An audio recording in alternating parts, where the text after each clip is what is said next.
সেইদিনা শাওনৰ শেষৰটি সোমবাৰ বুলি মই গৈছিলোঁ মহাদেৱক বিচাৰি। এইফালে দেখিছে নহয় গাখীৰো লৈ লৈছোঁ, মানে শিৱলিংগত ঠাই দিলেহে ভালদৰে মহাদেৱে চকু মেলি চাব, হয়নে?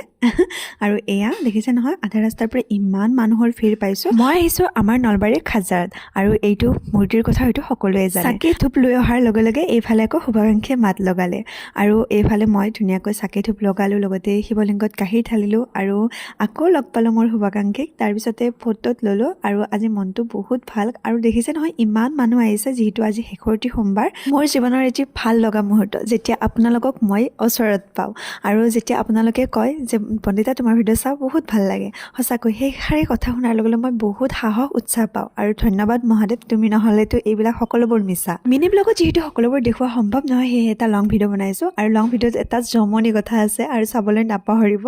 এইফালে আকৌ ৰিদ্ধি সিদ্ধিত সোমাই পিনে পনীৰ ডোচা অৰ্ডাৰ দিলোঁ, আৰু এইটো ভিডিঅ' ইমানখিনিতে ৰাখিছোঁ, বাই।